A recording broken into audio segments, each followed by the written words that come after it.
now come to our lecture 8, and in this lecture we are going to start with another organelle, that is your chloroplast. Now if you look at chloroplast, it's also a double membranous organelle, okay, and it is also semi-autonomous organelle. As you can see, it has got an outer membrane and inner membrane, and it has got its own ribosomes. It has got its own circular DNA, so it can manufacture its own protein, okay. Therefore it is also semi-autonomous organelle, okay. Now if you look at it has got an outer membrane and an inner membrane. Collectively we call it as chloroplast inner. Outer membrane is permeable, but inner membrane is permeable, but not to that extent of outer membrane, okay. So it is less permeable, and in between them there is an intermembrane space. Now what do we find here in case of chloroplast? That it has got another membranous component inside the ground matrix, that is stroma, okay. And these you can like it appears like if I keep coins one above the another. In the same way, here membranous structures are stacked one above another, and individual membrane structures are called as thylakoids, and collectively we call them as what? Granum, okay. And now I have shown here the structure of this granum. You can see here. Now they are your thylakoid membrane, isn't it? And this is the thylakoid space in between, okay. So it's single membranous structure. Now all of you know that chloroplast is, we find them this organelle only in plant cell, not in animal cell. And what is the main function? Their main function is to make food. Therefore they are also called as what? Kitchen of the cell, and they form food by the process of photosynthesis. Now in class 10th you have read a little bit about photosynthesis, and more elaborately you will read later on. Now you know in photosynthesis there is what? There is one thing that is happening is there is a solar energy is being absorbed, and another is that reduction of carbon dioxide takes place, isn't it? Now this light harvesting complex, the unit which has got proteins for harnessing solar energy, okay, and out of that solar energy is located where? It's located on these granum membrane, okay, on these thylakoid membranes, okay. So on your granum you find that you have a light harvesting complex, and using the solar energy along with water, what happens? This light harvesting complex, which is basically your chlorophyll molecules, okay, which is present where? These chlorophyll molecules are present where? On these thylakoid membranes, and collectively they make up your what? Light harvesting complex, okay. Using water and solar energy, they generate what? ATP and NADPH. ATP, you know, it's a source of energy. It's called as energy currency of the cell, adenosine triphosphate. NADPH, nicotine, adenine, dinucleotide, phosphate, hydrogen, isn't it?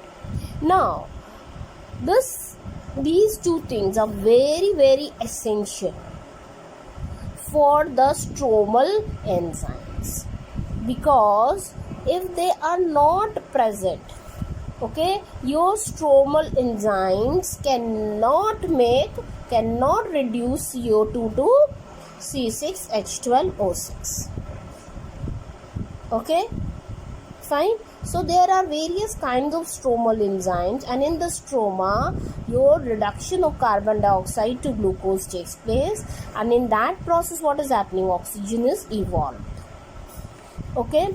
And in this process, one major important thing that is taking place is your what? ATP and your NADPH is being generated. What is happening? They are being used, ATP and NADPH, so they are forming what? ATP and NADP, which is further used by your light harvesting complex and forming you what? ATP and NADPH. So it's a continuous cycle which keeps on going on. Okay, and so there is continuous exchange of these substances between what? Light harvesting complex and your stroma, isn't it? Your constantly ATP and NADPH is being formed, which is used by your stromal enzymes to form your what? Glucose molecule. And again they give you what? ADP and NADP, which is utilized by your light harvesting complex to form ATP and NADPH. Fine. Now let's look at what are the difference between these chloroplast and your mitochondria. Fine. So the differences between your chloroplast and a mitochondria, you can see it has got an outer and inner membrane only. Okay, and your inner membrane gets folded into crystal-like structure. But here what we find that there is a third compartmentalization, that is your thylakoids, okay, which are containing your light harvesting complex.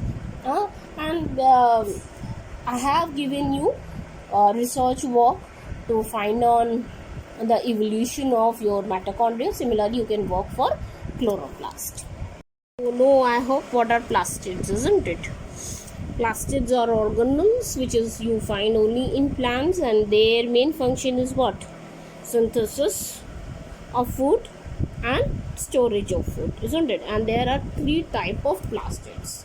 So chloroplast is what? One of the plastids which we have read in great detail.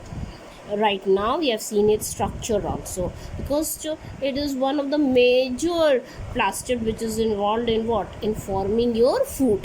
Okay, so we have seen its structure in detail. Where do we find them? We find them in the green areas of the plant, isn't it? Like stems, those who are green, like in herbs, like your dhania and all. If you see, their stem is what? Green in color. Their stem also forms your food, even, and leaves are the major site of having this organelle, isn't it? Chloroplast. And chloroplast contains one of the major pigment, which is your chlorophyll, and it synthesizes your organic food, isn't it? Glucose, one of them, and then glucose gets stored in them as starch. Now let's come to the next plastid, that is your leucoplast. Leucoplast, as the name itself tells you, it is what? Leuco is white. So this plastid is what? White in color. And where do you find them mostly? You find them at the areas where food is being stored. So they are specialized for storing food. Therefore, and they do not contain any pigment. Okay, they are white in color.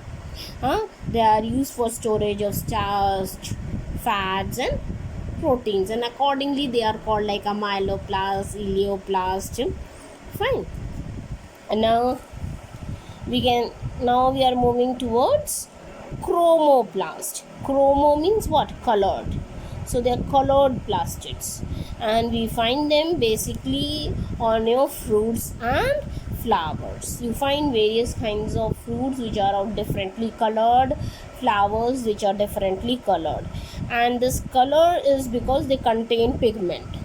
Okay, various kinds of pigment like xanthophyll, carotenoid, lycopene. Though there are different kinds of pigments are present on them. If you look at them, they are basically they develop from leucoplast or from chloroplast. Like I can give you various examples. Like if you see this one, your chloroplast, you have seen the structure of chloroplast, and it contains what? It contains your what? Granum, isn't it, where chlorophyll are located, and leucoplast does not contain any pigment, means it has got here the granum component is quite reduced. Okay, and if you look at the chromoplast, they have pigment, so they have granum, but it is not as developed as in chloroplast. Fine. Like if you look at carrot is what? Initially, when it stores food, it has got leucoplast, which changes into what? Chromoplast as they gain pigmentation. That is, carotenoids, when they start storing in them, they change their color. Now, if you look at tomato, initially it's green and then it changes into what? Red, isn't it? So initially it has got chlorophyll and then it changes into lycopene. So chloroplast changes into what? Chromoplast. So various examples like this you can observe in plastids. Fine. Okay, with this we have completed our organelle plastid. Thank you.